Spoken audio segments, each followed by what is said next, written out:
Buenas noches con todos. Somos Gestores de la Cultura. Mi nombre es Leonel Córdoba, director general de Gestores de la Cultura.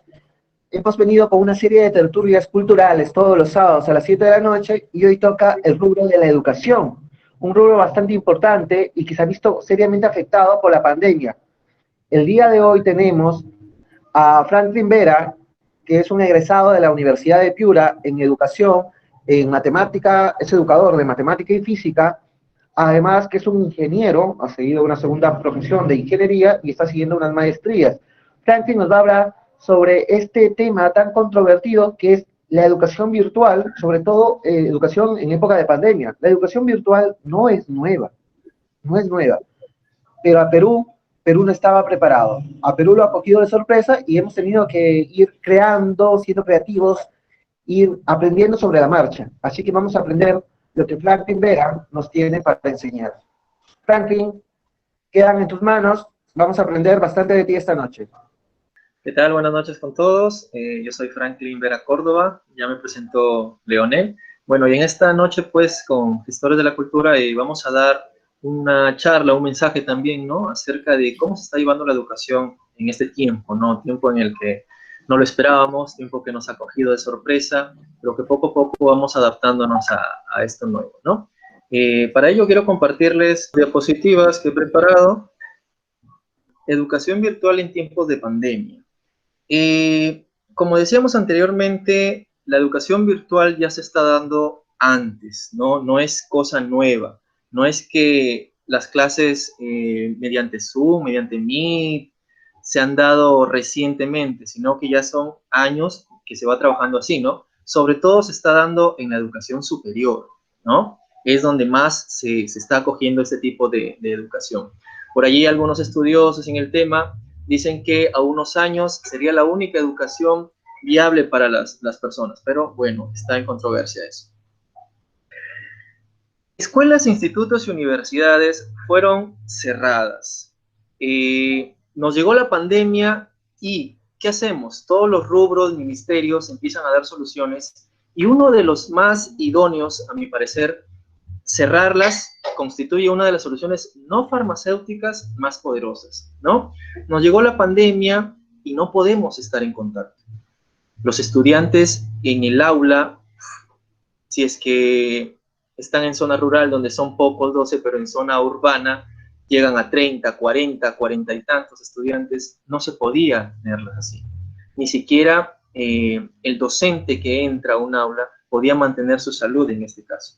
Es por eso que lo más idóneo fue cerrarlas, así como academias y otros pues, tipos de zonas educativas, ¿no? ¿Cuál es la solución? Se dijo, educación virtual. Ah, qué bien, ¿no? Profesor, pues lo que se pensó, ir a hacer mi clase mediante una videollamada, pero vienen allí una serie de problemas y obviamente soluciones a las cuales tenemos que ir dándolos, ¿no? Veamos. ¿Cuán preparados estaban estudiantes y docentes para zambullirse en esta educación a distancia, educación virtual? Vamos a analizar esto. Dice, la educación virtual no significa trasladar la educación presencial a las plataformas digitales. Recordemos un poco, ¿no? Justamente la educación presencial se basaba en que un docente pues, estaba frente a sus alumnos. Ellos interactúan, ellos tienen una vida social, tienen un contacto directo. Y es justamente el punto más importante de evitar en esta pandemia, ¿no? No podíamos continuar así. Ahora, ¿cómo pensar esto mismo que hacíamos, pero ahora de manera virtual? Vamos a ver. Sería importante revisar en qué contexto se desarrolla el modelo de educación virtual. Muchos estudiantes, pues, usan su computadora con un buen internet, en el mejor de los casos, pero otros usan de su celular, si es que tienen datos, si es que tienen internet, y tenemos que pensar en qué situación está la familia, ¿no? No todos cuentan con internet, más sobre todo en nuestra ciudad o en nuestro país, ¿no? Donde hay un alto índice de familias que no cuentan con internet. Me ha pasado que en la institución donde trabajo muchos padres me dicen, no, profesor, vamos a comprar una computadora, profesor, vamos a poner internet, pero aún no cuentan con eso, ¿no? Nos agarró de sorpresa, sí, pero hay que dar solución. Por allí, en algunas reuniones con otros docentes o con mi consejo directivo, me dicen, hay que detenernos un poco, ir a la par con los chicos que no tienen computadora, pero hay que ir para todos, ¿no? Para los que tienen, para los que no tienen, para los superiores, para los inferiores, bueno, para todo tipo de estudiantes, llámese trabajar a ritmo de ellos, a estilos de aprendizaje, en este caso. Ahora, la educación virtual se sustenta en la cultura del compartir. El alumno tiene a su disposición en el entorno digital infinidad de recursos libres para aprender. Ventajas, ¿no? Ventajas, ver que en cuanto a Internet hay una infinidad de cosas que el estudiante y el docente pueden hacer, ¿no?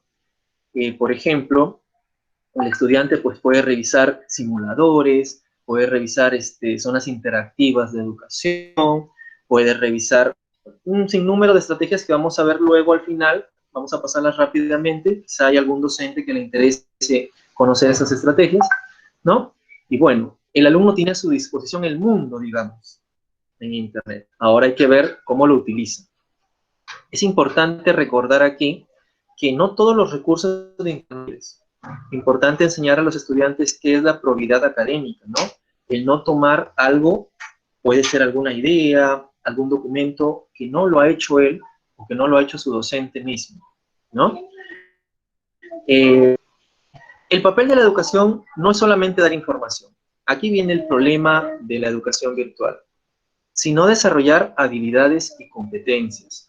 No solamente el docente va a pararse delante de una cámara a explicar como un método tradicional de hace 100 años y hablar y hablar y hablar y hablar y gracias. No, no es así. La función fundamental en el siglo XXI de la educación en Perú es desarrollar habilidades y competencias. Llámese habilidades, la capacidad de una persona de hacer algo correctamente y con facilidad. Y una competencia, un conjunto de comportamientos sociales, afectivos, habilidades cognitivas, psicológicas, sensoriales y motoras que permitan llevar a cabo adecuadamente un papel, una actividad, una tarea, que le permitan saber hacer, ¿no? Saber ser en una sociedad tan competitiva. Entonces, aquí viene el problema, digamos, grande que tienen los docentes, ¿no? El no solo dar información, sino desarrollar esas pequeñas habilidades de los estudiantes. Vamos a ver qué les recomendamos.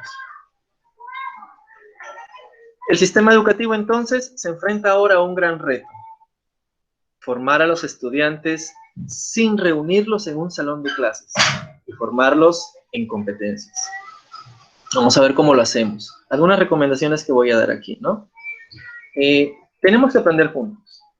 No es que esto es, me capacito en una plataforma, que hay un sinnúmero de ellas, me capacito en un aula virtual, me compro mi cámara último modelo, mi computadora y ya estoy listo. No, esto es paso a paso, ¿no? No sabemos, esperemos Dios quiera el otro año, pues podamos ya tener la cura y hacer todo normal, pero ahora, al menos por este año, todo continúa así como está.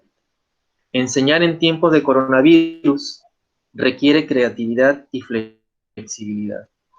Y me ha gustado que los docentes, por la necesidad, tenemos que innovar, tenemos que adaptarnos, ¿no? Algunos pues en casa tienen su rincón educativo, o han pintado las paredes, tienen el contacto ameno, alegre con el estudiante, algunos son youtubers, ¿no? En mi caso me he creado por ahí un canal en el que explico cosas, los alumnos me ven, puedo enseñar a otras personas que no lo había pensado. Ser flexible en el caso, por ejemplo, de comprensión en cuanto a las familias. No todas tienen lo mismo, no todas cuentan con todo, no todas tienen el tiempo, no todas tienen el dinero, algunos pues trabajan para el Estado, otros son independientes. Todos esos puntos se tienen que analizar, ¿sí? Y tratar de apoyar, ¿no? Si el que tiene todo, pues, quiere aprender más, pues se le da, ¿no? Se le den otras estrategias, otra información, algunos retos más profundos. Pues para el que no, se le va dando tiempos, ¿no? Se le apoya, se le ayuda, ¿no? Importante aquí recordar a los alumnos con necesidades especiales, ¿no? La educación contempla a la inclusión como un rubro importante, ¿no? Y tener nosotros los docentes esas estrategias para llegar a ellos. ¿Es difícil? Sí, es muy difícil. Te encuentras con estudiantes invidentes, bueno, que sufren de sordera, dificultades motoras, con algunas discapacidades, pero hay que saber adaptarnos a todo ello y saber enfrentarse a eso de una manera virtual, que no es lo idóneo, pero es el mundo que nos ha tocado ahora, ¿no? Durante el proceso los docentes se pueden sentir inseguros, es nuevo, frustrados. Uno prepara una clase y de repente te pasa algo que no pensaste y se dañó tu clase, pero tienes que sobreponerte de esto. Uno es el adulto, ¿no? Tiene que saber cómo actuar ante cualquier situación. O de alguna manera cansado. Trabajan toda la mañana, digamos, todo el bloque, como una clase normal, al menos en horario, y es cansado. Incluso creo que es más cansado por la computadora que presencial. Es más cansado. El trabajo ahora de los docentes es a cualquier hora.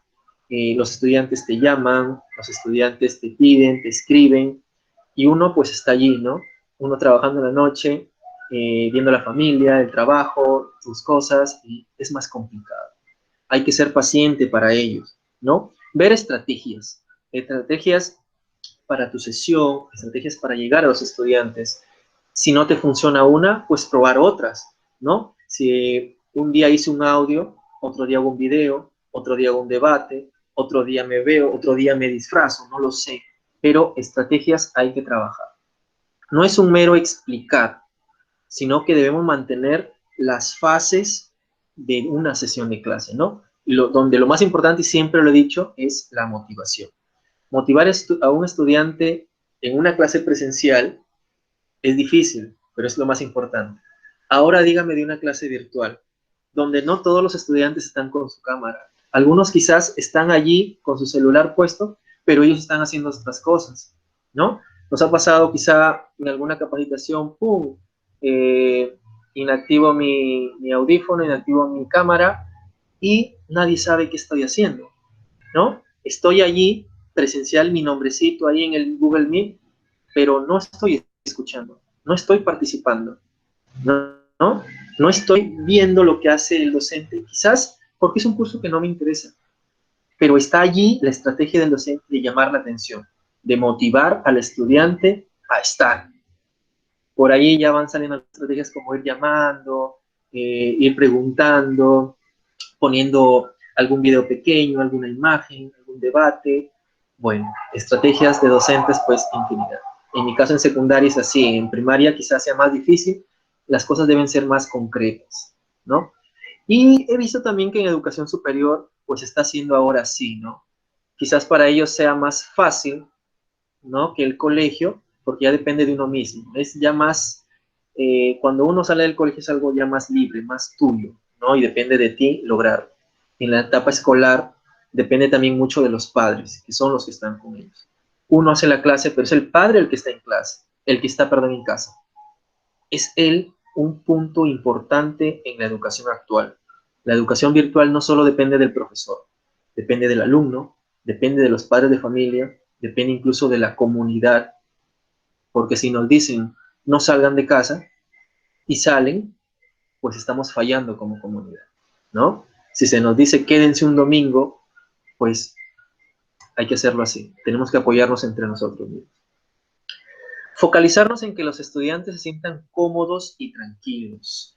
Importantísimo, ¿no? No estresarlos, no estar que la tarea, que si hago un tema de matemáticas, no dejar 50 ejercicios, no. Siempre pensando en el bienestar del estudiante, pensando en que esté en casa, pensando en quizás no solamente él tiene una computadora, perdón, no solamente él necesita la computadora, sino que tiene 5 hermanos atrás esperando que salga y, y también utilizarla. Es difícil, pero nos ha tocado así, nos ha tocado así. Dos opciones para dar una clase virtual en este tiempo: sincrónico y asincrónico. En este caso, el sincrónico es cuando los estudiantes y el docente se reúnen al mismo tiempo. Es lo más productivo, lo más fructífero, lo que da más resultados, ¿no? El estar, voy a decir en directo, no presencial, te hace ver al alumno. Él te dice, profesor, ¿qué tal, cómo está? ¿No? Te cuenta algunas cosas de ellos, te pregunta algunas cosas de lo que le pasa. Quizá te cuente algo que le pasó en el día, ¿no? En los minutos iniciales antes de empezar la clase, y ves cómo está. Algunos no, los ves más callados, más tristes. Es la parte más importante, donde tú quizás desarrollas tu clase de la manera que la venías haciendo presencial, pero a la vez haces una retroalimentación, ¿no? Que es la parte importante. El saber cómo estás llegando a ellos, el saber qué es lo que más le gusta a ellos hacer en esa horita que tienes durante la clase, ¿no? Y de la manera asincrónica, ¿no? Cuando los docentes no están en directo o al mismo tiempo real con el estudiante, sino que preparan materiales con antelación para ellos. Por ejemplo, pasa que en instituciones, pues, hacen fichas de trabajo, quizá diarias o semanales, para llegar a los estudiantes, ¿no? Fichas de cualquier área, de matemática, de física, de historia, bueno, de cualquier curso, y llega a ellos lo analizan, y luego el docente le hace una retroalimentación por WhatsApp, por llamada, bueno, por cualquier, bueno, estas soluciones, ¿no? Entonces, es importante recordar estos dos puntos, sincrónico y asincrónico. Antes de comenzar una clase, nuevamente lo voy a decir, recordar que no es un curso online, que me inscribí a un curso de alguna página y lo voy a ver cuando yo quiera, no, sino es el traspaso del curso presencial a uno virtual. Eso es lo que hay que tener en mente. No es que a mi clase voy a poner un video y se pasa la hora y listo, chicos, les dejo unas preguntas. No, es llegar a ellos, no solamente dejarles, por así decirlo. Se debe reducir la cantidad de trabajo que se les daba. Esto es importantísimo, ya que los tiempos prolongados virtualmente son muy cansados, son poco significativos. Quizá una charlita de 10 minutos, pero que llega a ellos, es más significativo que algo más largo, ¿no? Es importante recordar esto. Por aquí he puesto algunas ideas de cómo comenzar la clase, durante la clase. Disculpen un momento el audio. Bueno, antes de comenzar la clase, crear la sesión con un poco más de tiempo. Esto va a ayudar al estudiante a prepararse y al docente a preparar esta sesión. Elaborar la presentación de diapositivas muy clara y contenga lo esencial del tema, ¿no? No llenar con muchas palabras, sino más bien quizá alguna imagen o las palabras específicas si uno las explica, ¿sí? Al alumno se le queda, es más visual, digamos. En este caso va a tener que ser así. Y llega más con palabras específicas. Escribir una agenda antes de comenzar la clase es importantísimo. Cuando, por ejemplo, mando la invitación del Google Meet a los estudiantes, coloco ahí la agenda, ¿no? ¿Qué es lo que vamos a hacer? ¿Cómo se va a evaluar? Importante que ellos lo sepan porque ya están predeterminados a hacer lo que se va haciendo allí. Durante la clase, ubicar la computadora, cámara o celular, lo que utilicemos en lugares idóneos. ¿Por qué les digo esto? A veces yo en la misma clase utilizo tanto porque necesito ver quiénes están allí, y el celular lo uso como cámara, ¿no? Ambos al mismo tiempo en lugares idóneos, específicos de la casa, ¿no? Quizá algunos ruidos como los que han estado pasando ahorita pasen, quizás en la familia, quizás cosas. Importante prever eso, ¿no? Aunque algunas se escapan. Asignar a una persona, a un estudiante que modere el panel de chat. Es importantísimo tener a un estudiante que nos ayude en estas cosas. Le creas más autonomía, más autoridad en esto, ¿no? el sentirse importante. Eso es lo que nos va a facilitar nuestras sesiones. Y la primera impresión, como ya lo he dicho antes, tiene que ser la más importante, la motivadora y que se mantenga en toda. No es lo que nos va a llevar a hacerlo mejor, es lo que nos va a mantener a nuestros estudiantes conectados. Bueno, luego he puesto algunas estrategias que suelo utilizar, que me gusta recomendar.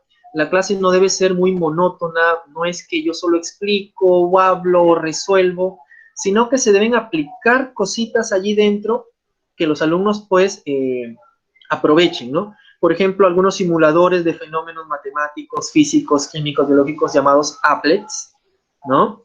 Que hay infinidad en internet, uno busca. Son simuladores de cualquier fenómeno importante. Quizá no podemos hacer el experimento en el laboratorio, pero sí lo podemos hacer de manera virtual, simulándolo, ¿no? Podemos aprovechar algunos puntos como los podcasts, que son archivos multimedia, audios, que nosotros podemos hacer, es muy utilizado en WhatsApp, ¿no? Mando un audio explicando la clase y la comparto. No es un podcast, aunque no sepan el nombre algunos docentes, pues así, lo puedo escuchar en un MP3, en el celular, importantísimo, tenerlo allí a la mano. Un webquest ya es algo más elaborado, ¿no? Una actividad orientada a la investigación. Uno lo puede crear en un blog, ¿no? Donde el estudiante entra y puede ver la parte inicial, la parte de tarea, la parte de investiga, la parte de, bueno, varias partes en donde el estudiante va siguiendo una ruta de trabajo. Y es como más interesante porque vas pasando de una parte a otra y vas a ir aprendiendo, ¿no? Esto es algo rápido. El Mentimeter, que es una función de internet muy importante, me gusta mucho. Tú le lanzas una pregunta al estudiante por medio de un link, ellos la contestan rápidamente en palabras y de inmediato te llegan las palabras, ¿no? La más utilizada por los estudiantes se pone la más grande, ¿no? Y podemos ver qué es lo que piensan ellos, utilizada quizá para lluvia de ideas. Importante es esta parte. El WhatsApp es lo más utilizado, creo yo, actualmente en la mayoría de instituciones. Eh, Podemos enviar por allí los archivos, enviamos los audios, nos comunicamos, mandamos los links de encuestas, de formularios. Importantísimo su uso. Saber utilizarlo es lo importante, ¿no? No saturar, digamos, las clases generales de todos los estudiantes. Y quería terminar con algo que vengo haciendo ya desde hace unos años, el flipped learning, palabras en inglés que significa el aprendizaje invertido, ¿no? Que justamente es muy importante en la educación actual. Incluso se utiliza mucho en universidades, en institutos, pero que ahora con el tiempo de pandemia, pues lo estoy utilizando mucho, ¿no? El modelo tradicional, como dice la imagen, el docente instruye, explica y el alumno aprende, ¿no? Y lleva a casa las tareas donde consolida su aprendizaje, digamos. Este método es no contrario, sino invertido. Uno le da el material al estudiante. Lo más llamativo en este caso es hacer videos propios, porque quieras o no, el alumno ve a su docente explicando, haciendo experimentos, él mismo riéndose de lo que hace, le llama más la atención y lo motiva. Entonces el alumno observa esto en casa, previamente a la clase, y durante la clase comparte lo que vio, lo que aprendió, ¿no? Debate si esto estuvo bien, el otro dice sí, el otro dice no, y el docente consolida ese aprendizaje, ¿no? Hace una parte en casa, previamente el docente ya le explicó qué ver, qué hacer, y durante la clase ya el docente consolida esto, ¿no? Es muy importante esta estrategia, la vengo aplicando ya hace algunos años, pero en este tiempo pues mucho más, ¿no? He hecho más videos, tengo el tiempo para ello, he creado un canal de YouTube, justamente en la parte de arriba dice Ciencias Divertidas, que es el nombre de mi canal, en el que explico pues temas de física, de matemáticas, retos diarios, bueno, un montón de cosas y pienso continuar con ello. Es algo muy interesante, ¿no? ¿Qué podemos decir? Pues que la pandemia nos cambió la educación. Esperemos, Dios quiere, el otro año estemos normal y la cura se halle, pero por ahora la educación virtual es la educación de hoy y tenemos que saber adaptarnos a ella.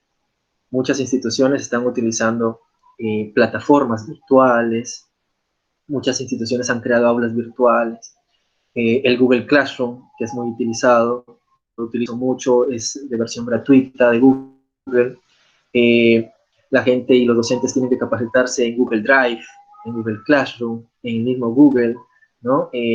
Recordar todo esto que quizás ahorita lo vemos por tiempo de pandemia, pero que va a ir quedando para generaciones futuras llamemos el otro año, porque los docentes están capacitándose, están aprendiendo, están mejorando, ¿no? Lo que nunca espero que cambie es la motivación que tenemos nosotros los docentes por ayudar, por aprender para enseñar, ¿no? No sabemos todos, no sabemos todo. Tenemos que adaptarnos y mejorar. Muchas gracias. Al público que desee preguntarle a Franklin, que desee aprender más, algún punto en específico, pueden realizarle las preguntas que deseen. Si tienen algo de timidez todavía por el medio virtual, pueden dejarlas en el chat. Pasa mucho el hecho de tener un contacto virtual, el no conversar mucho, ¿no? Pasa mucho, ¿no? El que no prendamos nuestras cámaras en clase, el que quizá nos dé vergüenza, pasa mucho con los docentes, ¿no? A veces algunos, bien lo dijo Leonel, pueden escribirlo en el chat, algunos lo hacen por chat, ¿no? Bueno, a ver, quisiera algunas preguntas, quizá del tema, algo general, algo específico, me gustaría ayudarles y responder, ¿no? Hay una pregunta en el chat, la voy a leer. Yo uso Kahoot para dinamizar mi clase. ¿Hay otras plataformas similares para lo mismo? El Kahoot, importante, ¿no? Hay algunas diapositivas, cosas interactivas que tiene Kahoot que a veces las relaciono con el Mentimeter, ¿no? Normalmente utilizo yo, por ejemplo, el Canva, que genial para hacer diapositivas rápidas, genial para hacer, bueno, fotografías, logos, cosas importantes, tipo el Kahoot, aunque ahí ya vienen temas ya hechos, ¿no? Pero que puedo jalar a mi red social o a mi plataforma virtual. No, yo utilizo esa más que todo, porque a veces las que ya están hechas, hay que editarlas pues un poco más y más rápido me parece en el Canva que los coloco todo y es más sencillo. Incluso las diapositivas que mostré, las he hecho en Canva, ¿no? Muy sencillo, ya vienen editadas y todo, y solamente se coloca lo que tú necesitas. Fran, se había hablado de la posibilidad de retomar clases presenciales ya este año. ¿Qué opinión tienes al respecto? Sabiendo que no hay una cura, quieren retomarlo. Si te dijera por cuestión de tiempo y trabajo, yo te digo, vamos, hay que regresar. Pero la verdad lo veo muy difícil. No creo que regresemos este año a las clases presenciales.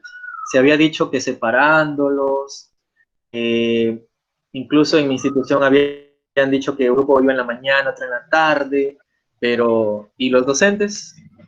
¿Van a estar todo el día dando clase? También hay que pensar en ellos, ¿no? Mi punto de vista y lo que he oído y lo que creo es que este año no se regresa. No podemos arriesgarnos ahorita, ¿no? Salir, sobre todo, bueno, un docente es uno y se cubre, pero los estudiantes son adolescentes, quizás no entiendan, o bueno, no, mientras no le pase a uno algo, a veces no se entiende, ¿no? Y pues van a estar en contacto directo. Incluso ya ahorita es muy difícil ver el aislamiento que teníamos hace unos meses, ¿no? Ahorita ya salen, veo gente fuera ya jugando fulbito, reuniéndose. Bueno, parece ya que todo está normal, aunque las cifras siguen subiendo en hospitales, ¿no? Sí, igual, por ejemplo, tenemos el caso de Estados Unidos, donde ya se han retomado clases presenciales sin la obligación del uso de mascarilla. Hay alguna postura que reclama el uso de mascarilla por salud, pero digamos que el tema de la libertad está tan arraigado y mal llevado también, mal llevado en el pueblo estadounidense, que hay un grupo fuerte que dice que por su libertad nadie los puede obligar a usar mascarilla. Sin embargo, hacen una serie de daños a las personas que les rodean. Sí, ¿no? Y el problema no es que se vayan a contagiar ellos, sino que contagian también a los demás, ¿no? Y algunos países, pues, a veces se escuchaba, ¿no? Que priorizan un poco más la economía que la educación o la salud, ¿no? Pero, bueno. Fran, tenemos una pregunta. Sí, sí. En época de COVID, en época de pandemia, se ha aumentado el trabajo de los docentes. ¿Qué estrategia puede recomendarse al Estado para favorecer a los profesores? Wow. Que se ha aumentado el trabajo es cierto, sobre todo porque de manera presencial uno tenía un horario fijo, ¿no? Ahora no hay horario fijo. Se nos recomienda que si el estudiante te llama, pues hay que ver un horario en el que se te dé una retroalimentación. Si te escribe, pues no, quizá no esperas otro día para responderle en el mismo momento. Sí hay más trabajo ahorita, ¿no? De tarde, de noche, en la mañana, es más. Ahora, ¿qué estrategia recomendarle al Estado? ¿Qué estrategia recomendar al Estado? Pues allí sí está difícil, ¿no? Aumento de sueldo es muy difícil. Eso es algo que ya con todo lo que el Estado ha estado dando a las demás personas lo veo muy difícil. Eh, quizás que termine este año, ver algunas vacaciones especiales para ellos o algún bono especial para ellos podría ser importante, pero también ver cómo acabamos el año, ¿no? También hay que pensar, y bueno, lo voy a decir con pesar, no todos los docentes estamos trabajando como se debería hacer, ¿no? No todos. Bueno, en ese caso yo pensaría algo así, ¿no? No más. Tú dices, no todos los docentes están trabajando como se debería. Yo podría detectar dos grupos allí. El grupo que no estaba preparado para el uso de tecnologías y el grupo que definitivamente así esté preparado se le lleva fácil. Correcto, ¿no? Y sobre todo, mira, el punto débil siempre de la educación en el Perú ha sido la zona rural. Ahora, ¿cómo hace la zona rural en estos tiempos para educarse? Llamemos Aprende en Casa, que me ha pasado que alguno no tiene computadora, no tiene internet, no tiene celular. ¿Qué sea? Pues, hijito, vas a ver televisión. No tengo televisión, pues a escuchar radio. Y quieras o no, hay que ser sinceros, es muy difícil esa educación. Otros padres de zonas rurales te dicen, profesor, profesora, me he llevado a mi hijo a trabajar, ¿no? No tiene tiempo de escuchar eso en la mañana. Entonces se está perdiendo aún más la educación en zona rural. En zona urbana, que es un poquito menor esta falta de educación en zona urbana, pero igual hay familias que no cuentan con dispositivos que nos acerquen a la educación que queramos, ¿no? A veces uno dice educación virtual, qué genial sería tener todos los instrumentos, bueno, los materiales, la disposición, la familia bien constituida, pero en la mayoría de casos no es así. En la mayoría de casos no es así. ¿Alguna pregunta adicional? Señalaste el tema de Aprendo en Casa. Uh-huh. ¿Qué te parece que en Aprendo en Casa no sacaron a profesores y no sacaron a actores? Por poco saca a la gente de combate para que nos enseñen en Aprendo en Casa. Sí, sí, hubieron muchos comentarios, opiniones de los personajes que estaban impartiendo estas clases, ¿no? Quizás porque, bueno, o sea, pensó el Ministerio de Educación que, bueno, quizás, vamos a hablarlo así, ¿no? Personas de la farándula o caras bonitas iban a llamar más la atención, pero luego se empezó a criticar un poco también la vestimenta, los movimientos, pero bueno, muy ajenos a la educación que era lo que se quería, en lo que el alumno se centre, ¿no? En mi opinión debieron ser docentes más especializados.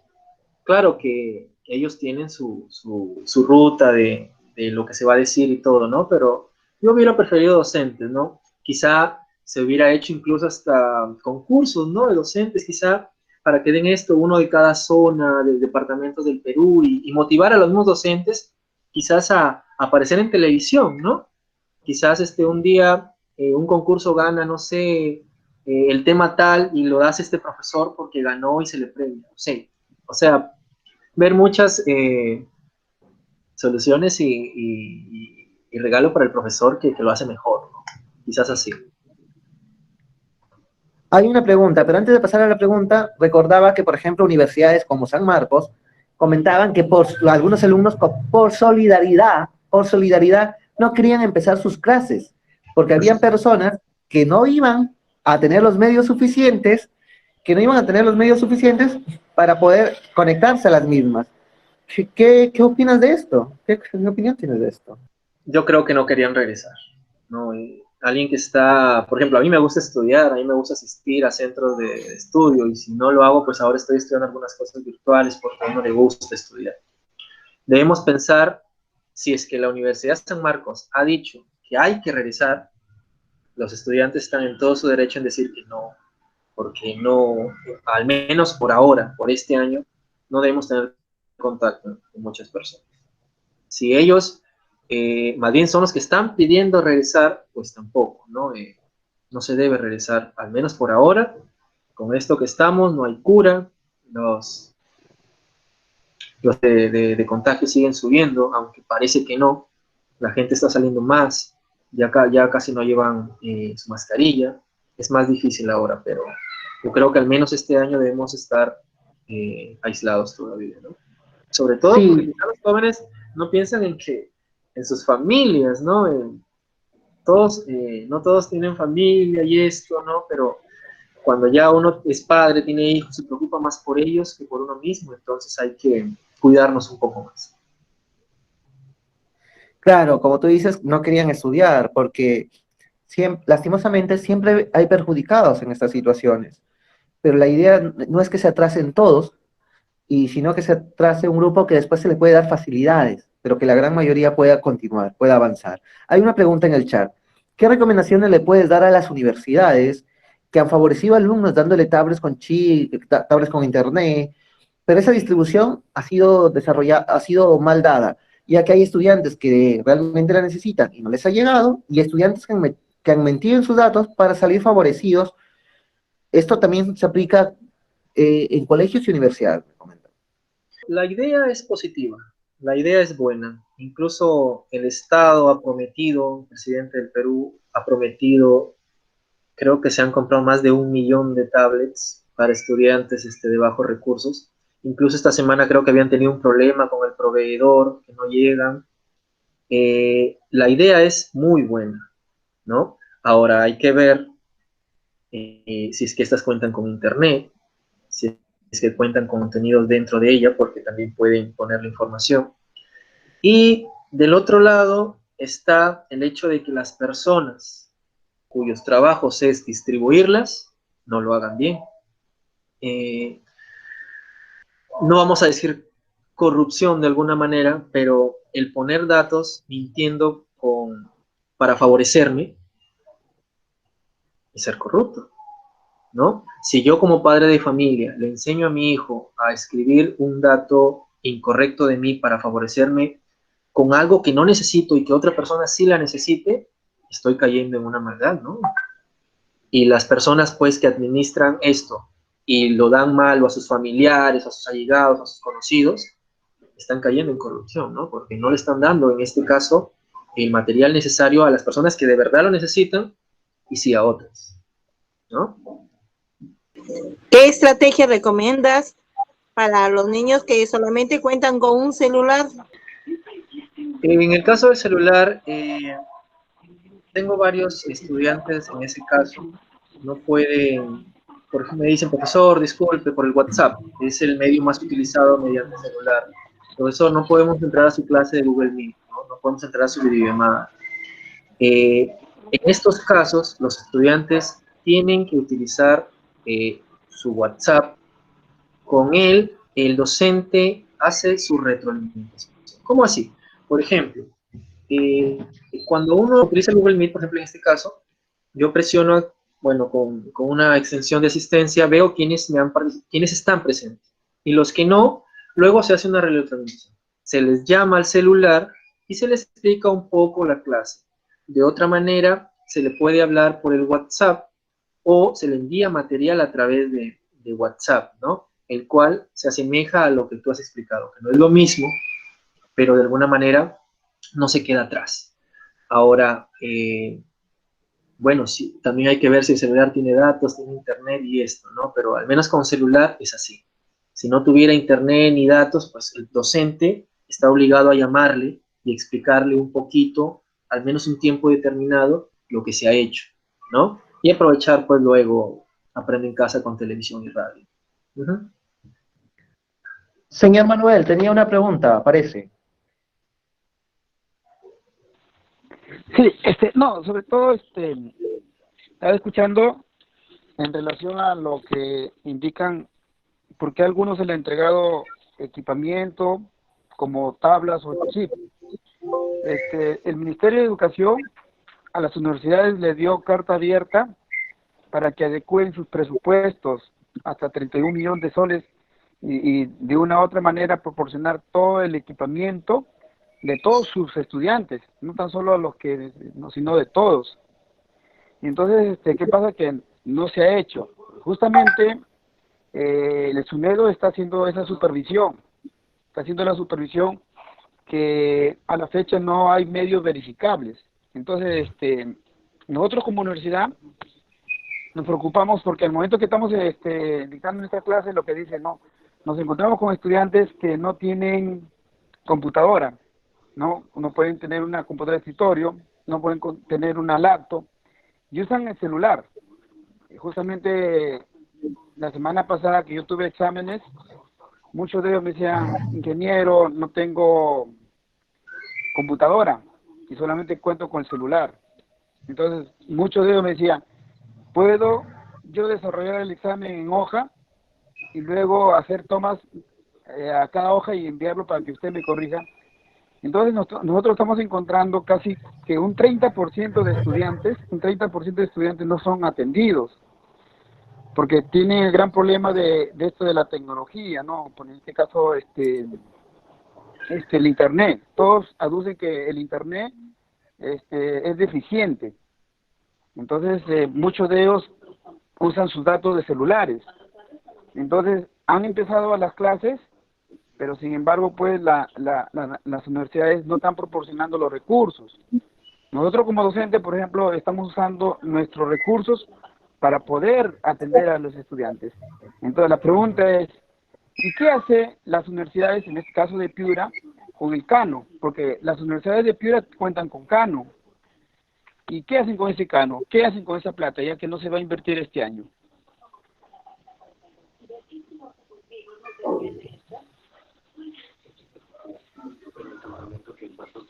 Entonces, la comunidad, en este caso piurano, no hace un seguimiento, ¿no? En este caso yo veo que en el caso de Piura o Sullana son inactivos, no ven lo que sucede en las universidades, no hay un control.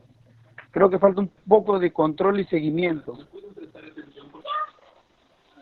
Debe ser, ¿no? Allí falla un poquito la administración de las universidades, ¿no? Si dice que se ha llegado el dinero, pues es el control, como dice por aquí.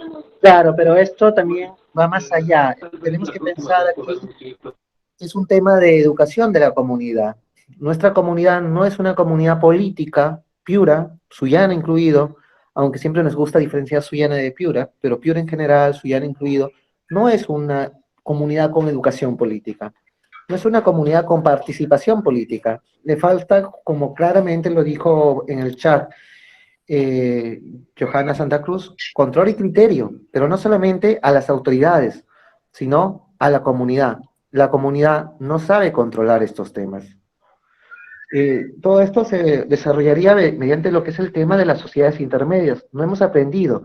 Somos una comunidad que espera que papá Estado termine resolviendo todo, cuando en realidad no es así. Nosotros tenemos que resolver la mayoría de las cosas y debemos dejar de manera subsidiaria al Estado y a las autoridades. Así es. Fran, sobre las universidades tenía razón. Como sabes, yo dicto en la UDEC, ahí se marca otro tema con los alumnos. El alumno de la universidad, se puede decir en son de broma, tiene que sobrevivir. Tiene que sobrevivir porque tiene que ir a pasar estos cursos porque él está buscando algo que desea, ser profesional. Sin embargo, el alumno en el colegio es alguien que todavía no ha desarrollado por completo, es alguien que necesita esa guía y ese impulso. Y no estoy diciendo que en la universidad no se guíe ni se impulse. De hecho, el espíritu de la UDEC es, como tú también has estudiado ahí, es mejores personas, mejores profesionales. Es también esa formación, este impulso, esa guía y esa búsqueda. Sin embargo, en la universidad, el alumno, como que va él un poco con su propio pañuelo, sin embargo, el alumno de secundaria se le tiene que empujar y el de primaria ni que hablar. No sé qué diferencias has encontrado. Algo que me has hecho recordar con tu comentario es el hecho de que con esta educación virtual, esperemos que no, pero se va a perder un poquito el aspecto social, ¿no? Eh, ¿Por qué lo digo?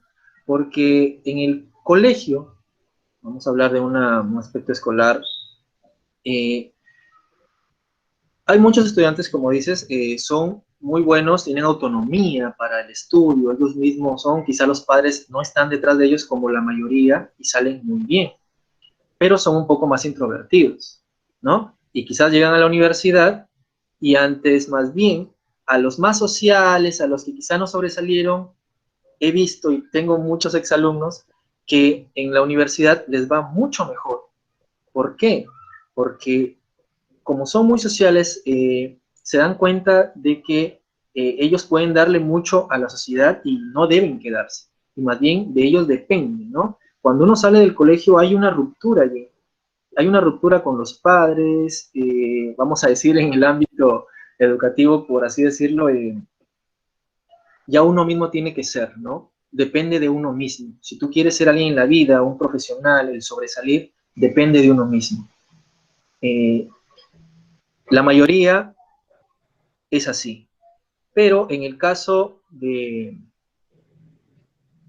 los otros chicos, los que a veces son un poquito más introvertidos, pero son muy buenos académicamente, se van quedando un poco. O quizás se rigen solo por lo cognitivo y no tanto por lo social. Y aquí, pues como lo digo, en medio virtual se va a perder un poquito esa sociabilidad, ¿no? Que se daba entre estudiantes. Uh-huh. Eso es. Quizás había escuchado esta recomendación, Fran, no sé qué opinas, que se generen charlas, reuniones en que solamente sea para que los chicos se conozcan y compartan. Es decir, que no haya una clase, que no haya una direccionalidad del profesor, sino que simplemente es como reúnanse a decir lo que sea. Sí, sí, es importante, ¿no? Se ha hecho a inicios, quizás, también se ha hecho en terapias, no terapias, sino en reuniones con psicología, quizás, se hace también en reuniones con tutores, ¿no?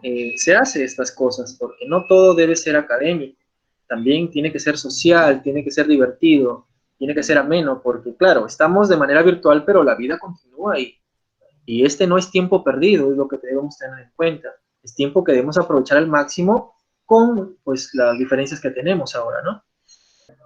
Recordar que no es una virtualidad deseada. En ese sentido, como no es una virtualidad deseada, sino impuesta, como alumnos debemos pensar que quizás los profesores están pasando una serie de situaciones diversas, ya desde que están aprendiendo a la fuerza, cómo conectarse, pero también quizás un familiar enfermo. Y lo mismo de parte del profesor, porque a veces queremos ser muy exigentes, pero están pasando una serie de condiciones. La vez pasada en la universidad, la práctica, ¿por qué un alumno no había presentado la práctica? Indagué un poco y es porque había estado acompañando a un familiar y lamentablemente ese familiar había fallecido y no se había podido conectar para dar su examen. Hay que Y aprender algunos a dar más oportunidades. claro, algunos te dicen, profesor, no sé, mi abuela, mi abuelo está con COVID y está separado y nosotros no podemos juntarnos, no sé, estamos solo en nuestro cuarto, podemos ir a la sala aunque está la computadora, somos varios, te pueden dar muchas situaciones, ¿no? Y como dices, pues hay que dar muchas oportunidades, eso sí. Sí. ¿Alguna pregunta adicional para Franklin? Frank, creo que ya no hay preguntas. Vuélvenos a recordar el nombre de tu canal de YouTube para poder seguirte. Muy bien, muchas gracias. Soy Franklin Vera Córdoba. Mi canal de YouTube se llama Ciencias Divertidas. Un canal muy divertido, como dice su propio nombre, donde busco un poco incentivar la matemática, las ciencias, la física. Estoy empezando a hacer tutoriales, hablar de personajes importantes, bueno, de una manera divertida, no es lo que estoy tratando de hacer. Recién tengo unos 3 meses trabajando en ello, pero espero continuar. Nos vamos a suscribir, esperemos que también te suscribas a nuestro canal, pronto va a salir, donde va a Muy estar tu bien. video ahí, por supuesto. Excelente, excelente. Entonces ahí estamos. Te agradecemos, Franklin, que nos hayas acompañado, agradecemos al público en general, asimismo les comentamos que para esta serie de tertulias culturales nos quedan 2 tertulias culturales más, para finalizar esta primera etapa de tertulias culturales que hemos lanzado. La tertulia cultural de la semana siguiente es la de las empresas sociales o empresas tipo B. ¿Qué significa esto? Las empresas sociales o tipo B, en un resumen básico, es aquella empresa que está dirigida no solo con una finalidad lucrativa, sino también para beneficiar a la sociedad. Este es un enfoque nuevo porque habrá 1, 2, 5 empresas de este tipo en el Perú, porque la mayoría está dirigida a que el íntegro de lo ganado sea para el bolsillo del socio. Acá lo que busca este tipo de empresas es que el íntegro de lo ganado, por lo menos el 90% vaya para la sociedad. La próxima semana tenemos a Luis Álamo explicándonos este tipo de empresas, y en 15 días tenemos a la doctora Susana Mosquera para hablar del tema de libertad religiosa en torno a la muerte y la pandemia y cómo las personas con diferentes confesiones religiosas han ido afrontando el tema de la muerte, el tema de los ritos eh, que siguen, es decir, las ceremonias. Hemos visto que los cadáveres de seres queridos no han sido entregados por un tema de temor que se propague la contaminación. Esperemos, Frank, que en alguna de estas conferencias nos puedas acompañar, y también a ustedes en general. Saludos cordiales, nos estamos viendo hasta el siguiente sábado. Muchas gracias, Leonel, a ti y a todos por estar aquí. Gracias. Nos vemos, cuídense.